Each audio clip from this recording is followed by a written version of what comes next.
Listo. A ver si está grabando. Esto lo vamos a editar al final. Bienvenidos a Contando la Historia, programa donde les platicaremos sobre las historias que nos han dado patria. Aquí contaremos anécdotas olvidadas, casos curiosos y de sus protagonistas que han hecho de nuestro país lo que hoy conocemos. Y en esta ocasión hablaremos de uno de los personajes más nobles, un militar de convicción y carrera, un ser humano importantísimo en la historia mexicana. Hoy hablaremos nada más y nada menos que de Felipe Ángeles, el general Felipe Ángeles. Y bueno, pues hoy nos acompaña otra vez mi amiga de toda el alma, Merlina Muñoz. ¿Cómo estás, Merlina? Hola, Mar, muy bien, gracias. ¿Y tú? También, muchas gracias. Después de unos inconvenientes de ayer, por fin pudimos grabar. ¿Sale? Y bueno, pues como es costumbre, no deberíamos de estar haciéndolo hoy, pero bueno, estamos degustando un vinito que es otro mal amigo. Así se llama el vino. Salucita, yo con vinito y tú con café. Cafecito. Sale, ok. Cafecito. Bueno, pues comenzamos. Felipe Ángeles nació un 13 de junio de 1869 en Zacualtipán, perdón. Nombres algo difíciles. En Hidalgo, pues. Es hijo o fue hijo de Juana Ramírez y Felipe Ángeles Melo. El papá fue agricultor que obtuvo el grado de coronel tras combatir contra los Estados Unidos en 1847 y contra Francia en 1862. O sea, el papá era militar desde que antes de Felipe naciera, ¿no? La niñez de Felipe fue como la niñez de muchos niños de esa época, ¿no? Un campesino con grandes aspiraciones y para conseguirlo hizo sus estudios primarios en Huejutla. Después entró a la escuela de Molango y al Instituto Literario de Pachuca. A sus 14 años, gracias a una beca, porque desde chiquillo era muy chingón, el señor, entra al colegio militar. Aquí se destacó como uno de los oficiales más chidos de todos. Su inteligencia era sobresaliente. En 1892 se gradúa con el grado de teniente técnico de artillería. Este es bien importantísimo, ¿eh? ¿Has oído hablar de Felipe? ¿De Felipe Ángeles? ¿Nada? Sí, lo escuché, ya no me acuerdo. Qué malo. Solo lo del aeropuerto, ¿no? Sí. Pero históricamente no me acuerdo, fíjate. ¿No? Bueno. Tengo una laguna. Fíjate que desafortunadamente hay mucha gente que no conoce a este señor, pero ahorita lo vamos a ir conociendo un poquito más y la neta es un personajazo súper padre, ¿no? Ok.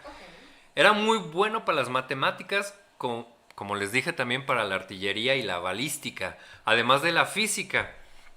O sea, el señor sabía de todo, ¿no? Era uno de los mejores representantes de la educación y sobre todo la ética que impartía el colegio militar.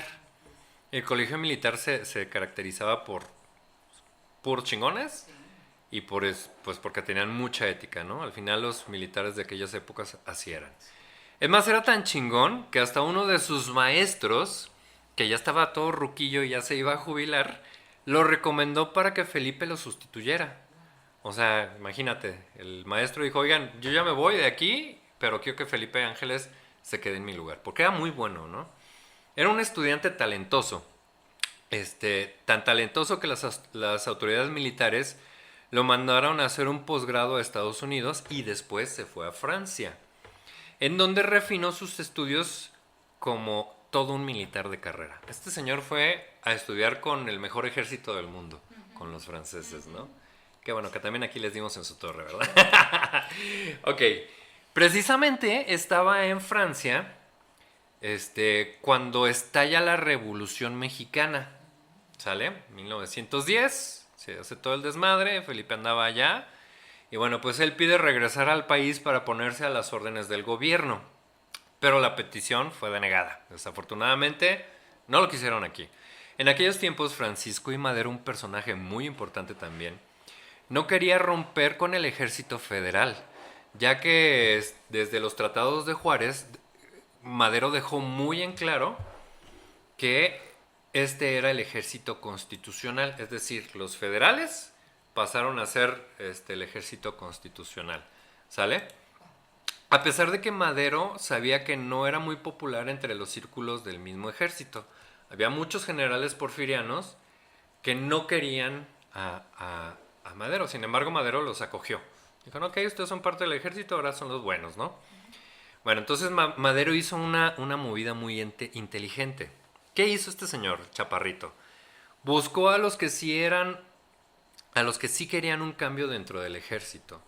Entonces, ¿a dónde crees que va?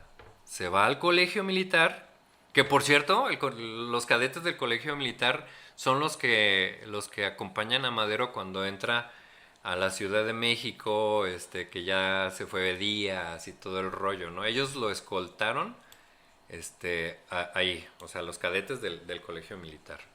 Entonces, llega y empieza a buscar a ver quiénes son los chidos, ¿no? ¿Quién es el mejor?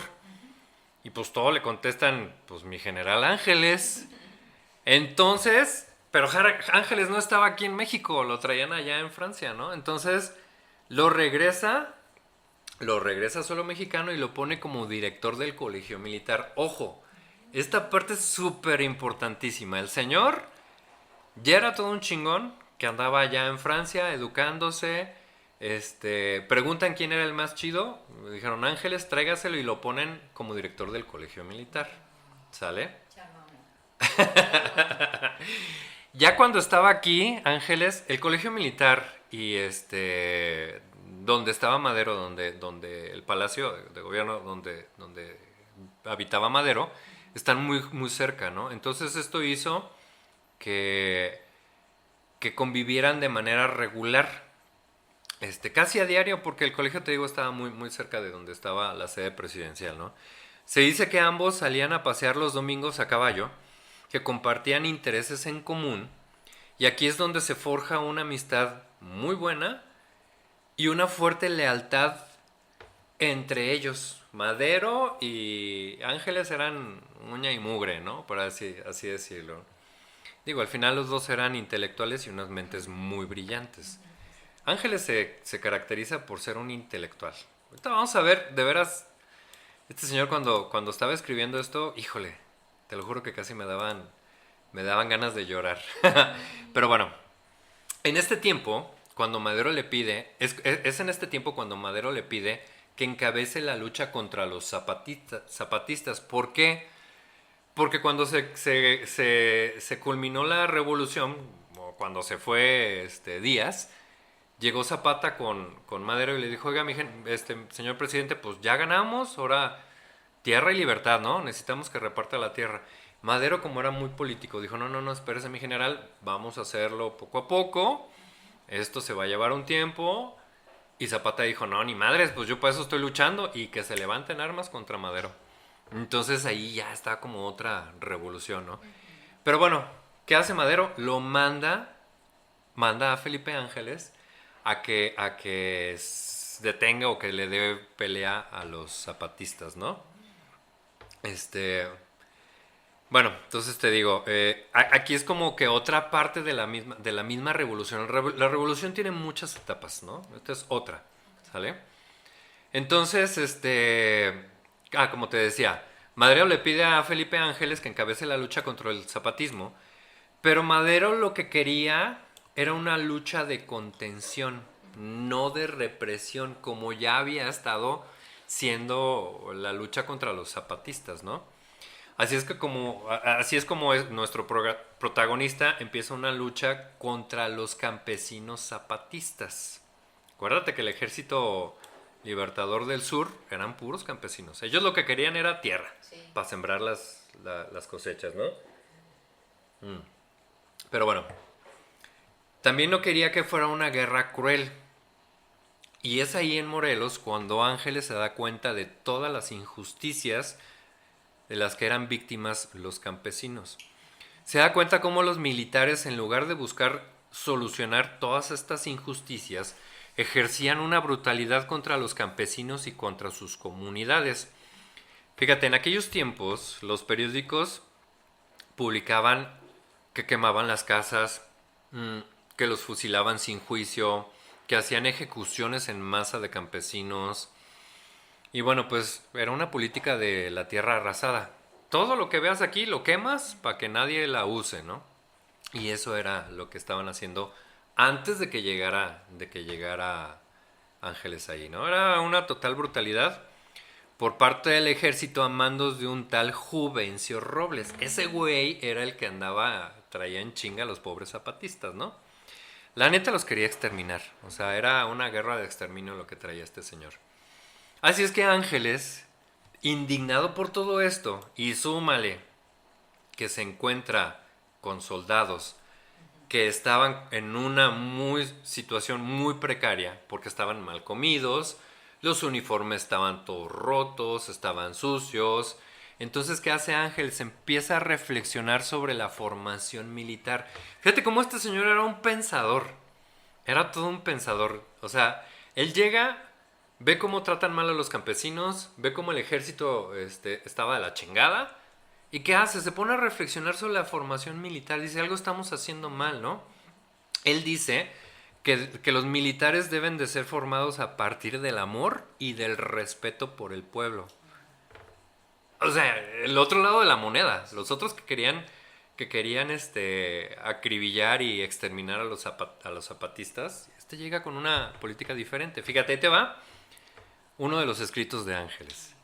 Mientras estuve encargado de la Compañía del Sur, Genovevo de la O, que era un zapatista, fue el jefe zapatista más activo. Tuvimos 2 combates con él. Uno en la hacienda de Minatitlán y el otro en el Cerro de la Trinchera. De una casualidad nos salvó de haber sido derrotados. Las aspiraciones verdaderas de estos descendientes de Guerrero, el insurgente, o sea, de Guerrero, bueno, no son las de sus manifiestos, perdón. Sus acciones son más altas y más justas. Todo esto lo escribió Ángeles. Desean que el vergel de Morelos no sea para ellos un infierno. Es justificada la actitud de los zapatistas. O sea, este cuate dijo, a ver, espérame, o sea, estos güeyes tienen razón. ¿Por qué los vamos a estar exterminando y por qué los vamos a fregar, no? Con esto Ángeles declaraba que no eran los zapatistas el enemigo y que su causa era realmente justa. ¿Estamos de acuerdo? Ahí vamos bien. Claro que gran parte del ejército federal pues no estaba de acuerdo con las técnicas que tenía Ángeles. Pues decían que así no era como se aplacaba una rebelión. La gran parte de los generales querían métodos más duros. Estos cuates querían cuello para todos, ¿no? Métodos de exterminio. Pero pues ¿qué crees? Que la neta se la pellizcaron. Porque ni Madero ni Ángeles se los iban a permitir. O sea, Madero siempre fue un humanista también, la verdad. ¿Tiempo para sorbito? Ok. Es más, fíjate, se cuenta que era tal el respeto que se tenían ambos bandos, tanto los de Ángeles como los zapatistas, que en alguna ocasión se llegaron a cruzar en alguno de los caminos de Morelos y no se agarraron a balazos. Como todo el mundo hubiera esperado, ¡ay, vienen los zapatistas! ¡Ay, viene Ángeles! No. ¿Qué hacían? Cruzaban, simplemente se saludaban, se agarraban el sombrero. Buenas tardes, señores. Buenas tardes, señores. Nos vemos. Adiós. Así, se respetaban tanto. O sea, realmente Ángeles no quería exterminar a la gente. Él, como te dije, ya sabía que la causa de los zapatistas era muy justa. Bueno, pues en este contexto estaba en aquel tiempo cuando llega el fatídico 9 de febrero de 1913. ¿Te suena esa fecha o no? Sí, me suena. Ahí te va. Es la tan infame decena trágica. ¿Sabes qué fue la decena trágica? Ahí te va, te la voy a decir un poquito. Fue un golpe de estado que podemos dividir en varias partes. Bernardo Reyes, Félix Díaz y Manuel Mondragón, que eran generales porfiristas. Félix Díaz era el sobrino del tío. O sea, era sobrino de Díaz, ¿no? Estos güeyes empezaron todo el pedo contra Madero, ¿no? Inició con un cuartelazo en la Ciudadela. Esto fue un parteaguas para la vida de Felipe Ángeles y del país, no nada más para él. Ahí les va un poquito de lo que fue la decena trágica, ya que hablaremos, esta la vamos a tratar en un futuro episodio, porque la neta es un tema obligado. La decena trágica es algo que está súper documentado y que da coraje, pero bueno. Como ya te había dicho, todo empezó con el cuartelazo en la Ciudadela. En una circunstancia completamente inédita y violenta para la población de la ciudad. Imagínate, están todos en la Ciudad de México tranquilos y de repente balazos, cañonazos y demás, ¿no? Se da un intentón de la toma de Palacio Nacional para arrestar a Madero. Ahí hay un montón de historias bien bonitas que ya contaremos. Neta, tengo que hacer Sí, sí, sí. Este primer intento de golpe fue un fracaso, tronó, ¿no? Gracias al apoyo popular de la gente y al respaldo de la guarnición militar de la Ciudad de México. ¿Quién? Los cadetes. ¿Sale? Ojo, aquí ahora de quién era el director del... Ajá, exacto. Bueno, aquí es donde entran, lo que te digo en acción, los cadetes del Colegio Militar, que ayudaron a que este primer intento fracasara. Entonces, Bernardo Reyes muere balaceado sobre el Zócalo. Este güey agarró su caballo y dijo, vámonos aquí, vamos a darle en la torre a todos. Y pues, ¡ras! Se lo chingan, ¿no? Y ahí estaba su hijo y el hijo vio cómo lo mataron y ya, chalala, ¿no? Todo eso. Uh-huh. Es que ya les contaré, la neta, la escena trágica es algo muy bonito. Bueno, no, pues muy interesante, exacto. Y bueno, pues los dos que sobrevivieron, estoy hablando de Félix Díaz y de Manuel Mondragón, se logran escapar y estos dos pendejos se refugian en la Ciudadela. ¿Por qué la Ciudadela? Pues nada más porque ahí estaba el polvorín de la ciudad. Ahí tenían las armas, era un almacén militar con armas, municiones, con los muros súper gruesos que eran capaces de soportar los ataques de los cañonazos. ¿Va? Entonces, hay una metralleta que es la metralleta Mondragón, o la ametralladora Mondragón, que dicen que este güey la diseñó y que chalala. Es el mismo modelo de una ametralladora francesa, nada más porque le puso Mondragón. Pero bueno. Bueno, entonces la neta en aquel tiempo estaba Madero súper sacado de onda porque el güey nunca creyó que el ejército se le iba a poner en contra. Ese ejército que él había acogido en ese pacto de institucionalidad con el que había llegado a la presidencia. Cuando llegó a la presidencia dijo, ¿sabes qué? Aquí el ejército va a ser parte de nosotros y todo bien con ellos, ¿no? Entonces, manda una carga contra los insurrectos en la Ciudadela. Pero estos acaban con los soldados porque los tenían a tiro. La Ciudadela, para llegar a la Ciudadela había un gran espacio, un espacio muy grande, desprotegido. Y estos cuates con todo el armamento ahí, pues a todos se los echaron, ¿no? O sea, los mandaron prácticamente a la muerte. Ahí murieron caballos, hombres, civiles y demás. Porque fue una balacera o fue un intento... Ay, la lince. Fue un intento de golpe de estado que fue en la ciudad, en las calles de la Ciudad de México, donde la gente estaba ahí. ¿Qué pasó, Lince? Bueno, ya llegó a saludar la Lince, ¿no? Ok.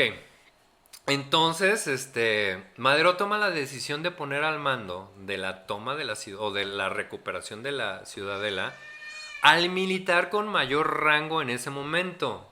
No era Ángeles. Ahí es donde entra escena otro traidor infame. Un pinche viejo alcohólico con malos modales que escupía, que así. Un chacal en toda la extensión de la palabra. Victoriano Huerta. Ese canijo es otro hijo de su pinche madre. Otro viejo top pendejo, que ese sí fue un traidor y demás, como Leonardo Márquez. Ahí se van dando un tiro esos dos, ¿eh? Ahí es...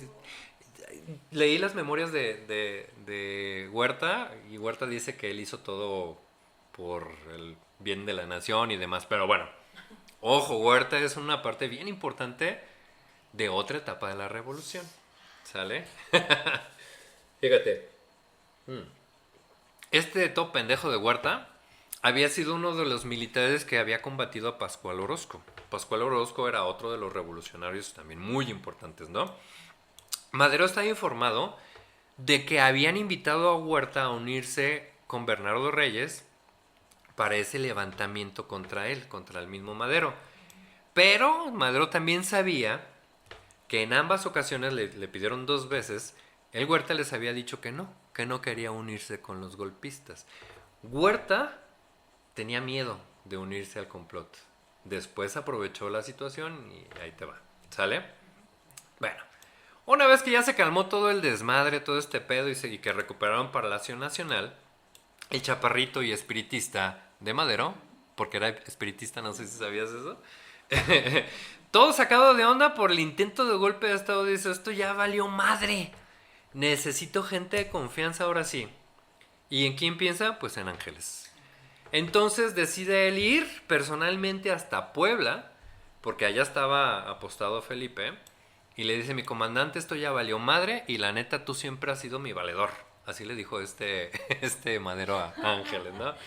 Sí, sí, se llevaban muy chido, ¿no? Acá pellizco y nalgada, ¿no?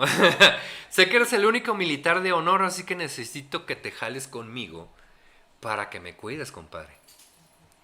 Entonces, pues Felipe Ángeles dice, arre, vámonos, fuga. La bronca era que Madero no lo podía ascender a general de división porque lo acababa de nombrar como general de brigada y el reglamento no se lo permitía. Y conociendo a Felipe Ángeles, seguramente hubiera dicho que no, porque este cuate era súper respetuoso de los reglamentos. Ajá. Entonces se queda como encargado de artillería bajo el mando del general, de un general que era leal al pinche Huerta, al chacal. Entonces, este cuate le decía, Ángeles le decía, para darle cañonazos a la ciudadela, tenemos que poner los cañones aquí, ponerlos a tantos grados y les vamos a pegar. Y el otro decía, no, volteé los cañones para allá. Y decía Ángeles, no, para allá está la población civil. Usted voltea los cañones para allá y tíreles. Que ahí le vamos a dar a los de la ciudadela. Obviamente Ángeles sabía que no, porque era un genio de la artillería. Bueno, pues así pasó. Pero como él era un militar que estaba a cargo de otro militar, pues tenía que obedecer, ¿no? Bueno, entonces el pedo seguía, ¿no? Mondragón y Félix seguían acuartelados. Todos los cuates de Madero, incluido su hermano Gustavo y Ángeles, le decían, Pancho, no seas pendejo. Estos cuates te están traicionando y te van a matar. Pero Pancho, pues, como siempre que yo creyó en el espíritu humano, en el buen espíritu humano, nunca les creyó, ¿no? Entonces, el 17 de febrero, Pancho se amarra los pantaloncitos, porque estaban chiquitos, porque estaba chiquito. Estaba petit, exacto. Y le dice a Huerta, mi general, tiene usted 24 horas para arreglarme todo este pedo. Así le dijo, ¿eh? Son palabras de citas. Tal cual, así. Me arregla este pedo. Y bueno, pues, ¿qué crees que hace el pinche Victoriano Huerta? Lo contrario. Manda a otro pinche viejo pendejo que se llamaba Aureliano Blanquet. Y Aureliano Blanquet, pues, arresta a Madero. Y al vicepresidente José María Pino Suárez y a Felipe Ángeles. ¿Por qué también a Felipe?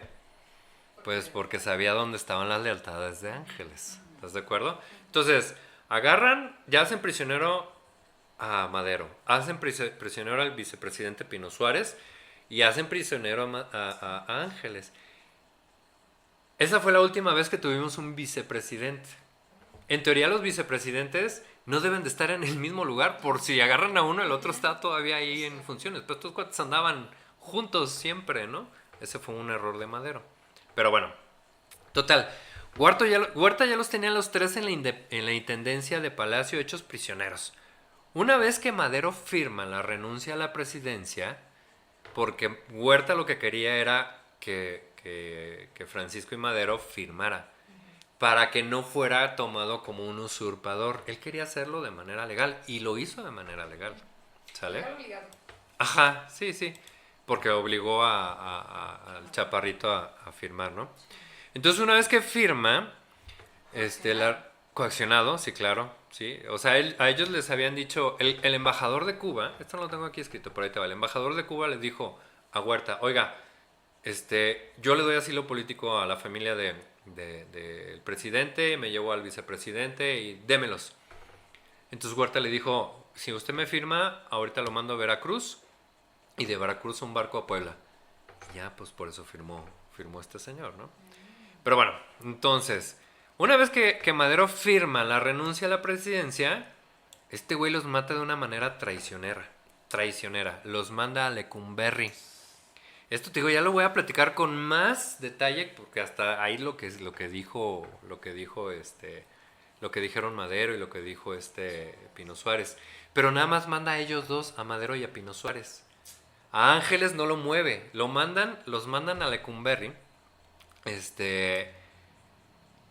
y ahí es donde los matan. Les aplican la famosa ley fuga. Se dice que van por atrás de la prisión. Madero dice, oiga, ¿qué pasó? Para acá atrás no hay puerta. Dice, sí, ahorita vamos a entrar por atrás porque usted como es el presidente no puede entrar por el frente. Y Madero sabía que no había puerta por atrás. Y ahí en ese momento Madero se dio cuenta que ya le iban a tronar. Ajá. Y ya, se los echaron a él y a Pino Suárez. Pero Huerta no se animaba a hacerle nada a Felipe. Es más, cuando el pinche ese apestoso de Huerta los manda a matar a Madero y a Pino Suárez, Ángeles le dice, oiga, a mí también lléveme. ¿Cómo que nomás ellos dos? O sea, obvio, Felipe ya sabía qué era lo que iba a pasar con ellos, ya sabía que los iba a matar, pero Huerta sabía del cariño, la influencia y el respeto de muchos oficiales, que habían sido alumnos de Ángeles, es por eso que decide no matarlo. Ajá, la neta tenía miedo de que se le voltearan. Y pues así todos lo iban a mandar fregar, ¿no? Bueno, Huerta no era tan pendejo en esto. A lo mejor era medio pendejo en otras cosas, ¿no? Sabía que si mataba a Ángeles el ejército se iba a fracturar porque Felipe tenía un grupo de fans muy grandes. ¿Sale? Entonces, ¿qué hace con Ángeles? Ya mató a Madero, ya mató a Pino Suárez. ¿Qué hace con este señor? Pues ¿qué hace? Lo manda y le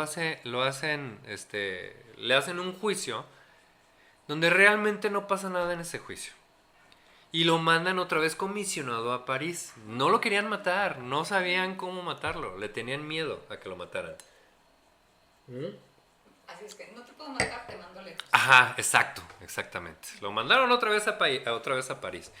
Y como este señor era muy obediente, pues se fue. Al final militar y tenía que seguir órdenes, ¿no? Aquí es donde inicia lo que para mí es otra parte de la revolución. La etapa de restauración del orden constitucional que se había roto con la muerte de los legítimos presidentes y vicepresidentes. Aquí entra en escena tu pariente, Venustiano Carranza. ¿Sale? Bueno, pues aquí estaba ya Carranza peleando con Huerta cuando este señor seguía allá en Francia, ya me lo habían regresado a París. Entonces en eso estaba ahí el Carranza, cuando por ahí de octubre de 1913 ya andaban necesitados de los mejores militares. Perdón. Ajá. Y pues, ¿quién crees que llega como anillo al dedo? Uno de los mejores militares artilleros de México. Porque este cuate se regresa a México. Entonces, le cae como anillo del dedo porque es el mejor de los artilleros, considerado como un sabio en el arte de la guerra, pero sobre todo que tenía la mayor lealtad al presidente. Estamos hablando otra vez de Ángeles. Fíjate, Carranza lo quería poner como secretario de guerra porque pues no era nada tarugo Carranza, ¿no? Tu pariente no era tonto. Él quería ponerlo al mando del ejército revolucionario porque quería tener al mando un militar de alta escuela.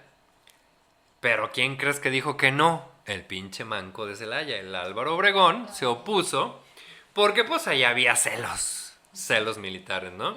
Entonces no lo ponen y la neta mi Felipe pues se agüita y empieza a buscar salir de ese ambiente tóxico que tenía con Carranza.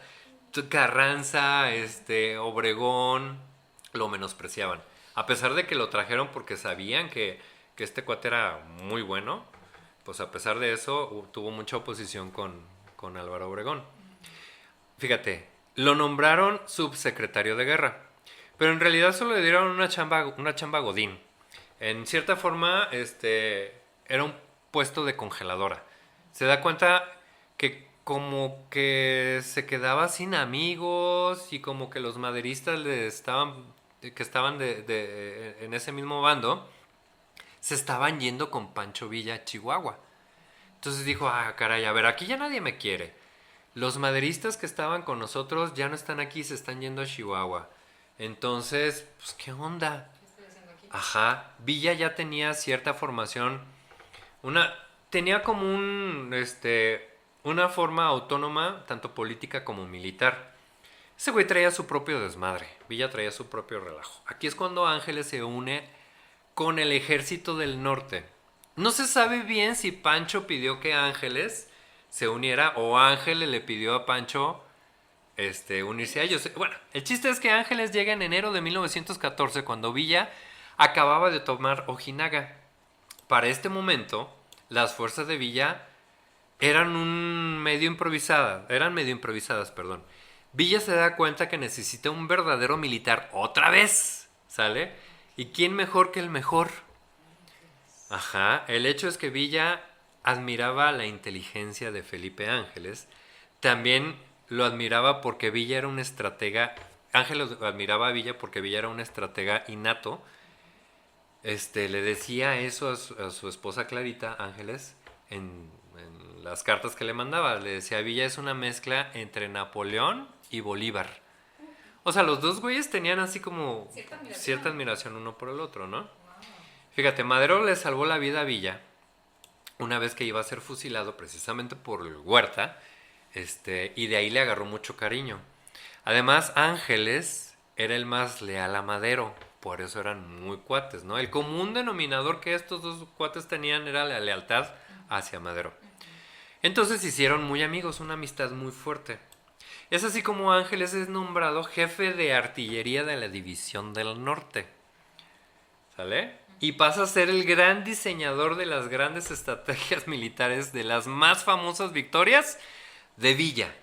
Aquí nace el dúo dinámico que le dio en la madre a Huerta, prácticamente ganan la victoria en esa etapa de la revolución. ¿Sale? La División del Norte destruye 5 divisiones de Huerta con los consejos y estrategias de Ángeles. Villa ya controlaba para aquellos tiempos Durango y Chihuahua. Se lanzan sobre la comarca lagunera con más de 20,000 hombres y 28 cañones. Y con la estrategia de Ángeles se lanzan a tomar las 3 ciudades más fortificadas y mejor defendidas: Gómez Palacio, Ciudad Lerdo y Torreón. ¿Sale? Esta era una de las batallas pues que iba a ser la más perra contra los federales, ya que o sea, ahí los federales estaban jugando casi del todo por el todo y pues se los chingaron, ¿no? Les ganaron, Villa le ganó con toda la estrategia que traía Ángeles. 28 cañones, imagínate, nada más. Entonces, La federación. ajá, me voy a servir un poquito. El plan de Ángeles después de esto era avanzar hacia Aguascalientes, se quería venir para acá. Bienvenido. Ajá, bienvenido. Después al Bajío y después caerles en la Ciudad de México. Ese era el caminito. Del norte hacia la Ciudad de México, ¿no? Pero los intereses de Carranza eran un poquito diferentes. Carranza pensaba futuro y él quería que él no quería que los planes de Villa y de Ángeles se hicieran realidad. Él no quería que vinieran hasta acá. Por lo que decide detener la marcha del dúo dinámico que iban hacia Zacatecas y le dice a Villa, Carranza le dice a Villa, agarre usted 5,000 hombres, se los manda a Pánfilo Natera para que se pongan a sus órdenes y lo apoyen allá.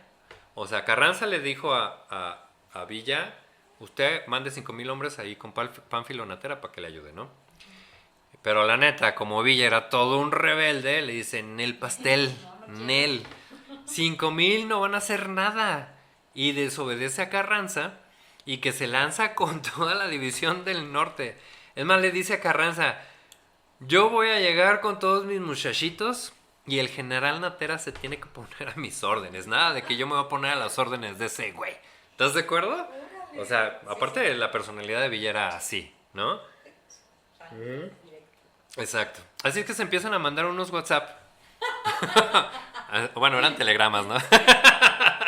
Bien hardcore, ¿no? Donde Villa le dice a Carranza, yo no voy a mandar a mis hombres al matadero. Si usted me da la orden, yo renuncio al mando de la División del Norte. ¿Qué crees que le contestaba a tu pariente? Le decía, ah, sí, pues renuncia y le tomo la palabra. Entonces Ángeles se mete al grupo de WhatsApp y mete a todos los generales y todos empezaron a decirle a Carranza, óigame, no. O es Villa el mero de la División del Norte o no es nadie. Así de sencillo. Así es que aquí se rompe una taza y cada quien para su casa, ¿no? Entonces, el último telegrama con el que se rompe relaciones entre Villa y Carranza, ¿quién crees que lo redactó? Ángel. Pues Felipín, ¿sale? Con este telegrama, como dijo algunos años después, dice, yo redacté ese telegrama y fue como un fuetazo en la cara a Carranza. Un fuetazo es como lo que usan para los caballos, el fuete. ¡Ah, órale, cabrón! Obviamente Felipín sabía que la toma de Zacatecas era fundamental para la toma de México. Y así como lo quería hacer Venustiano, pues la neta no les iba a funcionar, ¿no? Entonces, ¿qué hace Carranza para poder frenar el avance de los villistas? Estos cuates ya iban a tomar Zacatecas. Dijeron, ya, la chingada. A la fregada con Carranza y nosotros vamos a tomar Zacatecas. Pues algo súper simple. Carranza lo que hace es que corta el suministro de carbón para los trenes de Villa y ahí se quedan varados un tiempo en Zacatecas después de que tomaron esa ciudad. Porque había, bueno, ahí te va, la batalla de Zacatecas fue una batalla súper planeada estratégicamente por Ángeles y por Villa. Es más, tenían hasta cronometreado el momento en que las tropas debían atacar, cuándo debían disparar los cañones, los grados de inclinación de los cañones para alcanzar el objetivo, cuándo debería entrar la caballería, es más, hasta cuándo debían de ir al baño los pinches soldados. Así. Ajá, así. Ahora yo me toca ir a hacer pipí, ahora. Así, ¿no? Esta batalla es una de las que estudian en diferentes academias militares del mundo. En Rusia, en West Point, en todas las academias militares estudian la batalla de Zacatecas. ¿Por qué? Por el grado de exactitud en la artillería que tuvo Felipe Ángeles, ¿no? La exactitud en los cálculos que debían tener los cañones. Obviamente, claro, este era el resultado de la carrera militar del erudito en de la materia Ángeles, ¿no? Bueno, déjame decirte que Zacatecas pues no era cualquier papa que se pudiera conquistar así nada más. El ejército federal tenía la ventaja del terreno, pues los cerros de la Bufa, el cerro y el cerro del Grillo tenían una muy buena artillería. Estos cuates tenían 12,000 hombres, los federales, que hubieran sido suficientes para detener a los 25,000 soldados de la División del Norte por la situación geográfica del terreno. Estos estaban arriba y es más fácil disparar de arriba hacia abajo que de abajo hacia arriba, ¿no? Ajá, exactamente. Ahí los iban a venadear, ¿no? Y sobre todo que Zacatecas tenía las vías del ferrocarril que iban directamente a la Ciudad de México. Por eso era tan importante tomar la ciudad, porque de ahí, derechito a la Ciudad de México, ¿sale? En 3 horas se tomó Zacatecas. 3 horas. Fue una batalla neta sangrienta donde murieron muchos. Y ya al tomar la ciudad, Villa no entra a Zacatecas. Y se le entregan a Carranza. Dicen, ok, va, órale, vamos a hacer las paces, ya ganamos, ahí le va, mire. Aquí es donde Ángeles se presenta como uno de los principales estrategas de Villa. Y no solo eso, Ángeles ahora es un convencionista y un villista. ¿Sí? Ya declarado. Ojo, aquí es donde se hace una fuerte división entre carrancistas y villistas a raíz de esa brutal batalla en Zacatecas.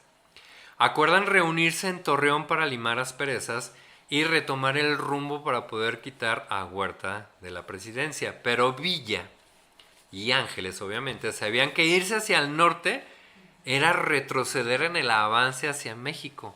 Entonces, ¿qué hacen? Dicen, no, ni madres, Torreón no, vámonos a Aguascalientes. Entonces se reúnen en Aguascalientes aquí en la famosa convención revolucionaria, aquí en el preciosísimo Teatro Morelos, aquí en Agüitas.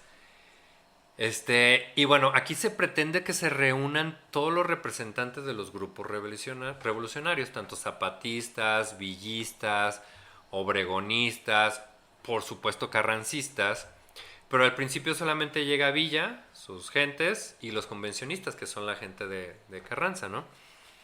Fíjate, aquí Felipe Ángeles juega un papel súper fundamental porque es de los que más toma la palabra en la convención. Él tenía la visión completa de todo este desmadre. Todo el desmadre que había en el país, Ángeles ya lo tenía bien mapeado, ¿no? Él quería la democracia, quería la reforma agraria, que los ideales de la revolución se cumplieran. Obviamente tenía el conocimiento más avanzado de cultura política entre los villistas. De los villistas era el mejor, ¿sale? Declara la soberana convención. Él es el que dice, declaro soberana esta convención. Así le quita el mando al primer jefe, que era Carranza, y se lo da a la soberana convención, ¿sale? Porque porque propone ponerle que la convención sea realmente revolucionaria. Para que sea revolucionaria deberían de estar los zapatistas. Y los zapatistas no estaban aquí en Aguascalientes. Los cuates no querían venir a la convención porque ellos estaban en su propio rollo. Ellos andaban allá en su propia revolución en Morelos, ¿no? Y pues, ¿quién crees que es el que va personalmente a entrevistarse con Zapata para convencerlo de que se vengan a Aguascalientes a la convención? Pues Felipito. Felipe Ángeles va para allá. Acuérdate que te había dicho que él andaba en Morelos combatiendo a los zapatistas, ¿verdad? ¿Te acuerdas? Sí. Y que habían hecho una guerra entre caballeros. Sí. Entonces lo recibe el mismo Zapata y le dice, lo reconocemos a usted, mi general, por esa guerra que libró contra nosotros. Usted hizo una guerra de caballeros, una guerra humana, a diferencia de los otros que estaban antes de usted. Wow. O sea, hasta el mismo Zapata lo respetaba. Mis respetos. Ajá. Entonces, Ángel los invita a la convención y Zapata dice, órale va. Acepta mandar una representación a Aguascalientes para participar en la misma convención, ¿no? Entonces, fíjate, antes de llegar a Aguascalientes, se pacta una reunión entre el Ejército del Norte y el Libertador del Sur, entre Villa y Zapata. Pues obviamente, ¿quién venía ahí? Pues también nuestro Felipito, ¿no? Es ahí donde se sella una unión entre estos dos ejércitos, y todo esto obviamente fomentado por Felipe Ángeles, ¿no? Bueno, ya en la ahora sí, convención revolucionaria de Aguascalientes, se desconoce a Carranza. En este periodo, Villa y Zapata hacen su entrada triunfal a México. Aquí en la Soberana Convención firman una bandera que por ahí está perdida, no sé quién tenga esa bandera, todos la firman y dicen, a la chingada, de aquí ya vamos a desconocer al Carranza. Se van a México y entran Villa y Zapata a la Ciudad de México. Ahí hay una foto muy icónica donde dicen que están sentados en la silla presidencial. Realmente no es una silla, no es la silla presidencial es donde se siente el presidente, ¿no? Es una silla que estaba muy bonita, muy adornada, que seguramente es de los tiempos de Maximiliano. Y ahí les gustó para sacarse la foto, ¿no? Donde dicen, ay, que siéntese aquí. Ándale, la selfie, ¿no? Ahí es donde dicen que le dice Villa a Zapata, siéntese mi general. Y que Zapata le dice, no, mi general, esa silla está maldita, el que se siente ahí se hace traidor o algo así les dice, no sé. Es una silla normal, ¿sale? Ay, espérate, me están llegando notificaciones. Ahí yo acá viendo. Espérate. Ok, nada de importancia, ¿sí? Ok, aquí es donde empieza la guerra de facciones. Carranza se va a Veracruz y Ángeles se da cuenta que Villa no puede quedarse en México. Villa no puede estar ahí en México porque todo el suministro y las bases de operaciones de la División del Norte pues están en el norte, ¿no? Entonces se regresan para el norte. Carranza se va a Veracruz, Villa se va al norte, Zapata se regresa al sur. ¿Sale? Ahí perdón. ¿Qué hace Villa? Pues en ese momento Villa divide su ejército en tres grandes partes. ¿Sí? Le da el mando le da el mando supremo del frente del noreste a Felipe Ángeles. Villa se queda en el Bajío y es ahí en el Bajío donde Villa tiene grandes batallas. Las dos de Celaya contra Álvaro Obregón, que por cierto en una de esas batallas en Celaya contra Villa, Obregón pierde el brazo. ¿Sale? Ajá. Pero bueno, a pesar de que perdió el brazo, le ganó las batallas a Villa. ¿Sale? Por primera vez perdía una batalla Villa, pero porque no estaba Felipe Ángeles con él. Ángeles ya estaba en la otra facción del norte, del ejército del noreste, perdón, ¿sale? Ok, antes de partir al noreste, Ángeles le dio unas recomendaciones a Villa. Le dijo qué hacer y qué no hacer para que no perdiera los combates. Fíjate, este güey todavía buena onda le dijo, mire mi general, hágale así, ándale, ahí le va este tip y así, ¿no? El acordeón. Ándale, el acordeón exacto. Pero Villa siendo Villa, pues le valió madre e hizo todo lo que Ángel le dijo que no hiciera. Por eso este güey perdió siempre, o sea, se lo fregaron al pobre, ¿no? Esto hizo que Ángeles se agüitara, porque se dio cuenta que hasta ahí había llegado la caballerosidad de los villistas, ¿sale? En ese momento llegó prácticamente el fin de la división del norte, ¿sí? Ok, en 1915 Ángeles se da cuenta que la lucha de Villa ya no tenía ningún sentido, ¿sale? Y se separan en términos amigables. Le dice Ángeles a Villa, ¿sabe qué, mi general? Usted ya no está haciendo lo que debe hacer, ahí nos vemos. Villa regresa a la villa de guerrillero y ¿qué hace Ángeles? Opta por el exilio. Se va del país. Se va al Gabacho, fíjate, se va al Gabacho, ahí pone bueno, se va a Estados Unidos, ahí pone un ranchito. El pobre señor sufrió hambre, muchas dificultades porque pues la neta no tenía dinero. ¿Y qué hace? Hace lo que todos deberíamos de hacer, se pone a leer. Ángeles se pone a leer, se pone a reflexionar, pasa de ser un humanista a ser un promotor del humanismo, ¿vale? Esto ya lo traía desde Francia, la verdad ya todas las influencias francesas le estuvieron inculcando toda esta parte de la humanidad, ¿no? Aquí se despega del común de los generales de la época. Busca construir una mejor sociedad. Creía como Madero que la gente por nacimiento era buena. Fíjate cómo... Ajá, la psique de este personaje. Fíjate, un día está en Parral, Chihuahua, y da un discurso en abril del 1919 en la plaza principal, donde decía que era necesario que la protección... la protección de los hijos naturales y a las mujeres que eran víctimas de la seducción masculina, con una serie de leyes que protegerán sus derechos y fomentarán la investigación de paternidad. Qué adelantado, por Dios. ¿Cómo ves? Y fíjate, esto... 19. Ajá, en 1919 este cuate ya andaba abogando por los derechos de las mujeres. Sí. Ah, sí, en el 19. Todo un caballero. Mis respetos. Ajá, y fíjate lo que dijo. Y cito, dice, yo no soy un partidario personalizado de Zapata o de Villa, o de cualquier otro jefe revolucionario. Yo soy partidario del pueblo, de mi patria, no solo de los pobres, sino también de los ricos. Estoy con los revolucionarios porque ellos están con la justicia y contra la dictadura, pero no defiendo sus errores. ¿Qué tal, Se convierte en la principal pieza de la agrupación política llamada Alianza Liberal Mexicana. Aquí es donde están varios revolucionarios anticarrancistas. Acuérdate, ya habían quitado a Huerta y ahora seguíamos con Carranza. Aquí viene otra etapa de la revolución. Entonces, estos empiezan, ya los anticarrancistas, dicen que este cuate es el más indicado para regresar a México. Él debería ser él, o sea, Ángeles. ¿Para qué? Para tratar de unificar todas las facciones que estaban en contra de Carranza. En el país había muchas facciones que estaban en contra de Carranza y dijeron, el cuate que tiene la mejor personalidad y el mejor liderazgo para juntarlos a todos es Ángeles, En diciembre de 1819 se da el reencuentro entre Felipe y entre Villa.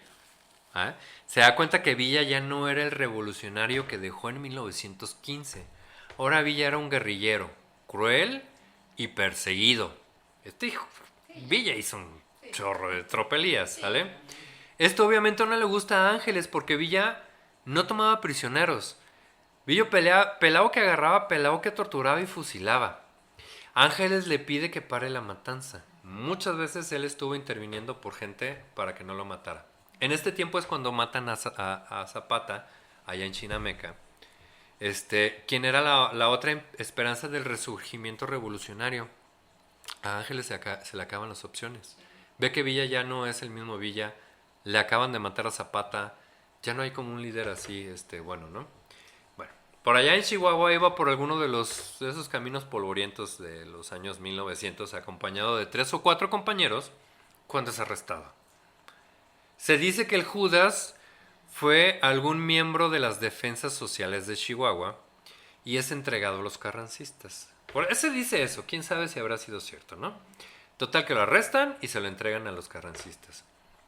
Él estaba en una cueva de esos caminos, lo agarran y como traía armas, pues le hacen un consejo de guerra ordenado por el mismo Carranza y es sentenciado al paredón.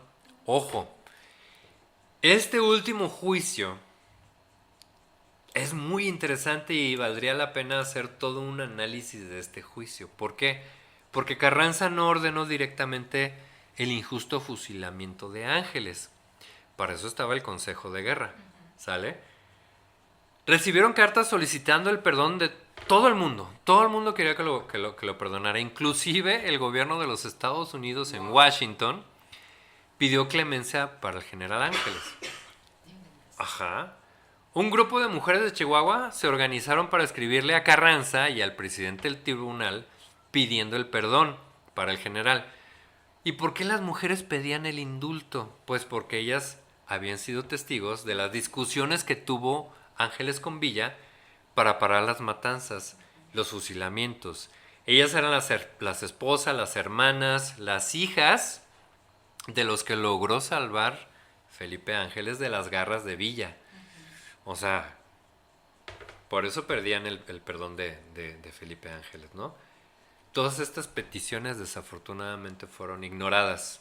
En un juicio que ya se sabía cuál iba a ser el veredicto, en un juicio donde ya se sabía que el acusado iba a ser declarado culpable, pues no lo pelaron, no hicieron caso de estas peticiones.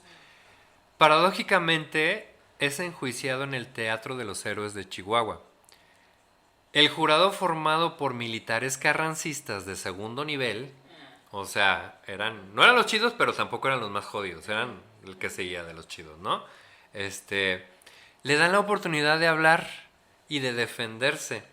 El general Ángeles da unos discursos verdaderamente entrañables, llenos de patriotismo y razón. Y fíjate, logró voltear el sentido del juicio porque sus argumentos eran tan buenos que ahora ya estaban juzgando a la dictadura carrancista. Tan listo era el señor que los volteó, ¿no? Ajá. O sea, así de chingón era el general, ¿no?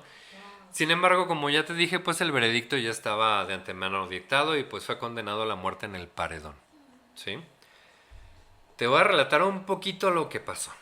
Dice, la bruma apenas se disipaba en la mañana del 26 de noviembre de 1919. A las 6:45 de la mañana, como si el mismo cielo supiera la injusticia que estaba a punto de cometer. Fue llamado al patio el general Ángeles.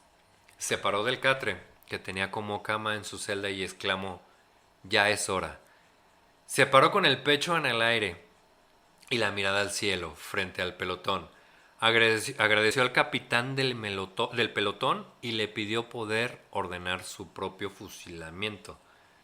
El capitán solo le contestó, enterado mi general. Así este gran hombre, militar de carrera, humanista, leal y querido por todos, dictó las órdenes de preparen, apunten y dando un último saludo a la patria gritó, fuego.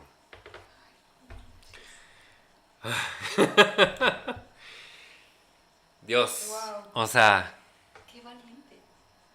imagínate, o sea, ay, no acaba aquí todavía tengo otro escrito que hizo, pero se le arruga a uno el corazón, porque este señor fue un humanista, fue un militar realmente humano, fue un erudito, todo el mundo lo quería. Una persona íntegra. Íntegro, exacto.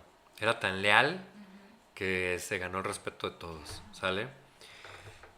Pues para que ni el chacal supiera qué hacer con él, no lo quería matar, porque sabía que se le iban a echar encima todos los del colegio militar, los maestros, o sea, los alumnos eran, los militares fueron alumnos de Ángeles, pero bueno. Déjame despedirme con las últimas reflexiones del general Felipe Ángeles y decirte que aún están vigentes en la actualidad. Escucha esto, ¿eh? Que aún lo necesitamos para que nos guíe con el espíritu tan engrandecido que tuvo y que la memoria histórica, al menos aquí en este humilde programa y un servidor, no lo olvidará. Esto fue lo que escribió momentos antes de ser fusilado. En mis prédicas no he dicho nada contra la Constitución. No he predicado, yo he predicado la fraternidad, he predicado una doctrina de conciliación y amor. La gente muy poco entiende de esto. Por desgracia, nuestro pueblo no está aún en la época de hablársele de otras cosas. Que de lo contrario a lo que sea el odio y la venganza. Por su infelicidad, por eso su infelicidad. Ay, es que se me está apachurrando el corazón. Por eso me preocupa, por eso se preocupa muy poco por analizar el espíritu de las leyes que nos rigen, por cómo aprender. Es menester de quien quiera saberlo. Es necesario que cada uno se preocupe por su mejoramiento y de corazón tenga iniciativa propia, que hable por sí mismo. Mi muerte hará más bien a la causa democrática que todas las gestiones de mi vida. La sangre de los mártires fecundiza las buenas causas. ¿Cómo ves? Este señor, neta, sus pensamientos siguen vigentes. Ojalá y con todo lo que estamos viviendo aquí en el país en este momento, todavía viviera Felipe Ángeles. Bueno, ¿cómo ves? ¿Qué te pareció? Increíble, maravilloso personaje, un héroe muy poco tomado en cuenta porque, repito, si lo vi en la primaria, secundaria, no me acuerdo. O sea, qué poco nos han comentado a nivel de importancia que realmente tiene. Claro. Es que, según ibas contando, fue quien aglutinó a toda la nación en momentos de separatismo. Y todo el mundo lo buscaba porque sabían que era el chido. Wow. Fíjate, desafortunadamente cuando él muere, fusilado, se estaba escribiendo con su esposa, con Clarita. Clarita estaba muy enferma. Y cuando muere Ángeles, creo que al poco tiempo después muere Clarita, y ninguno de los dos se dan cuenta que murieron. O sea, Ángeles le escribe a Clarita sin saber que está a punto de morir, y Clarita le escribe a Ángeles sin saber que está a punto de morir. Ahí te va lo que le escribió. Dice: adorada Clarita, estoy acostado descansando dulcemente. Oigo murmurar la voz piadosa de alguno de mis amigos que me acompañan en mis últimos momentos. Mi espíritu se encuentra en sí mismo y pienso con afecto intensísimo en ti. Hago votos fervientes porque conserves tu salud. Tengo la más firme esperanza de que mis hijos serán amantísimos para ti y para su patria. Ay Dios, diles que los últimos instantes de mi vida los dedicaré al recuerdo de ustedes. Les envío un ardientísimo beso, Felipe Ángeles. Ay, güey. Estamos con la lagrimita casi no puede salir de los dos. Oh. Ay, no. Un personajazo.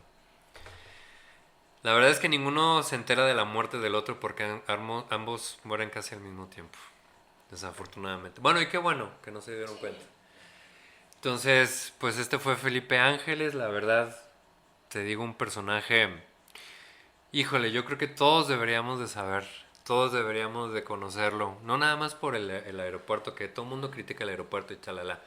Lo de menos es el aeropuerto.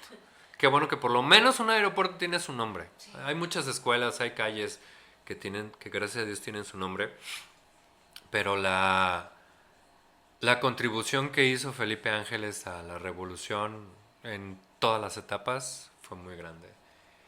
Y pues la verdad es que fue un humanista y ya nada más por eso